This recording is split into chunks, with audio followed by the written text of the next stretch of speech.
this is Marjabeen Baloch from Pakistan, and you're watching my YouTube channel Insani Itihad, which aims to invoke a little bit of humanity in all of us through awareness and understanding. So I was a bit moved about the whole discussion surrounding Jeffrey Epstein and his files. And okay, so I have a very limited circle, but whatever circle that is in Pakistan, or whatever talk that I have come across, have focused on Jeffrey being a Jew and Jeffrey doing all of this stuff for Mossad. And basically, I think everybody knows who Jeffrey Epstein is and what he has done, and what is he accused of, and why he was jailed for, of actually pimping underage girls to big politicians or businessmen, or people with the hum of affairs of all sorts of different countries, and trapping them and extracting valuable information. Majority of the people think that he was an agent of Mossad. My personal views are, okay, there are agencies, secret services agencies, who always need secret information about politicians, about their enemy countries, about their heads of states, about the people who are running sensitive institutions, and they're always out there buying the information, the vital information their country needs. So why are we singling out or pointing out that it was all Mossad? I mean, who knows? CIA trained him, and CIA initiated this whole thing. He was an American, right? I don't know if he had a Israeli nationality because he was Jewish. I don't even know that if he was practicing. To be very honest, if he was a religious Jew and was a practicing Jew, he probably wouldn't be pimping out or doing pimping, underage girls.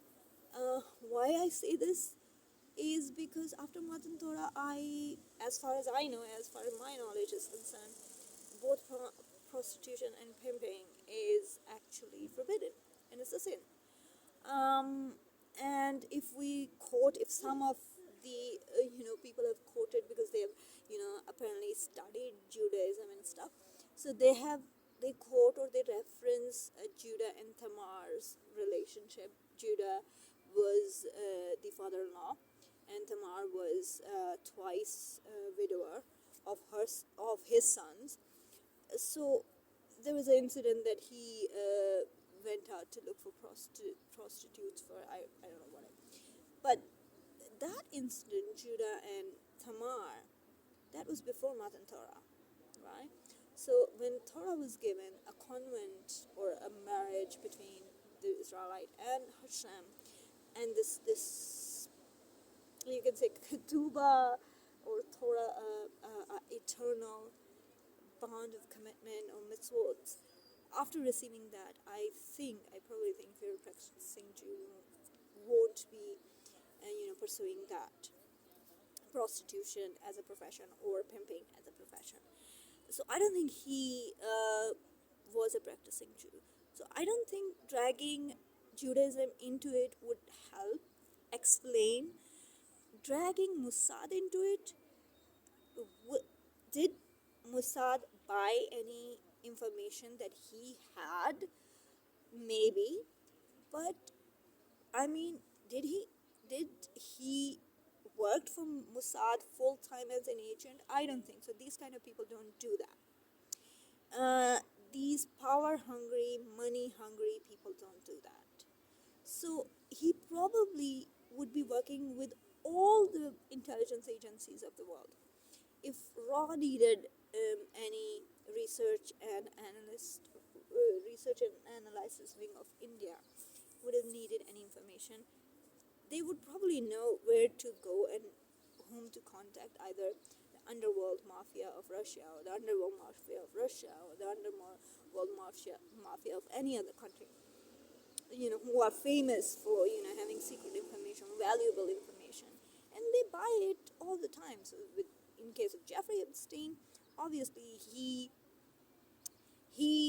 probably had this business model that these all rich people, they can't go to clubs, they can't go to public places to look out for partners. So here's what I'm going to do. I'm going to have this business model where I would connect these super rich, super powerful people with these girls to have a good time or whatever. And who knows, these politicians, these powerful people would have explained to him that our preferences for such activities is underage girls. And he said, okay, I have a business model, I'm getting one favors from these powerful people, and in return there are girls who are 13, 14 who want money, who want fame, who want to hook up with powerful people, politicians, and blah blah blah. Like I said, you don't know, we don't know. He kept the list, obviously he kept the list of people who he provided his services or these kind of things, because he would then later sell it to governments, to security agencies, and not just Mossad. As far as I have studied with books and stuff from Americans who have nothing to do with Mossad and nothing to do with Israel, not even Jewish, they said Mossad is world's most committed, but it has the world's most least financial resources. So I don't know if Epstein would have sold those information. Okay, some people say, oh, he probably would have been a loyalist Zionist. It doesn't matter. You don't have to be religious Jew, but you can be a Zionist. So he sold those information for free just because he was Jew. Well, if that was the case, I don't think that there are the enemies of Israel would have been still alive, and some of them are on the Epstein list. So, I mean, the thing is, putting the Jewishness, putting this identity label on him, and then associating it with Mossad only. I'm not denying, maybe, who knows, maybe Mossad bought information, maybe Mossad gave him some task or business, some whatever.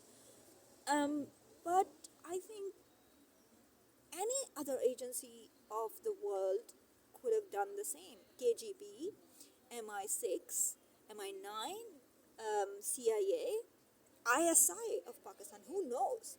I don't know if I don't know how good are the Jewish businessmen and these kind of people who have a Jewish background. Are they actually frank or one on one with ISI? I don't know, but they pretty much have a very good relationship with RAW, our neighboring country, with whom we also have a feud. So I mean, we can't judge, and we can't really tell. So the list is out. Those people are more to accuse than I think Jeffrey Epstein, because obviously Jeffrey Epstein didn't forced such activities on them. It was their choice, choosing an underage or asking for an underage girl. I mean, I'm not saying that Jeffrey Epstein is not responsible. He is an evil person, irrespective of the fact that which faith he was born into, or if he had Israeli nationality or American nationality or Indian nationality or Pakistani or whatever. So what he did was wrong. These are crimes, and that's why he was in jail in United States of America. And it is unfortunate that he died there. He should have been, accused and should have been jailed. His sentence should have been pronounced rather than he dying in between. Yeah, I mean, what he did was wrong. What the people who he provided services to was even worse wrong, because yeah, we are in this world to be tempted and tested, and even if Jeffrey Epstein and his girlfriend offered them such things, they could have easily denied and didn't want them. I mean, he didn't force them to do that. So they are more responsible. Jeffrey Epstein is also responsible, and these are heinous crimes. And I totally condemn it, and I'm sure Israel condemns it. And people, you know, but like I said, there are people in the government who who are not walking on white or black lines, but on gray lines. They have to do some things which are not very healthy or not very appreciable, not very right for their country. And, and those people are unfortunately working in intelligence agencies. So yeah, blaming Mossad only is unfair. And again, I would say it would be anti-Semitic to bring his Jewishness, bring his, his faith into this whole mess, and bringing Mossad into his whole mess. It's nothing but linking him to Mossad, linking him to Israel, linking him to Judaism is anti-Semitism. God has nowhere written in the Torah that if you become a Jew, you're prone to, not do any sin. So, that's why there is halacha, because if you do sin, the consequences are so and so. So my view is this. I am avid, I think people who abuse underage children or people under 18 should be literally eliminated from this planet Earth, because I have zero tolerance for this crime. So, yeah, may, may Jeffrey Epstein and all those people who were on that are judged harshly by Hashem. And people who have been suffering, of course, they're still suffering. It's over for them, but some wounds take a long time to heal. So my prayers out there to all those survivors. They're not victims; they're actually survivors. And kudos to them for raising voice and putting this evil man into jail. And yeah, may God protect all of us. Thank you very much for watching.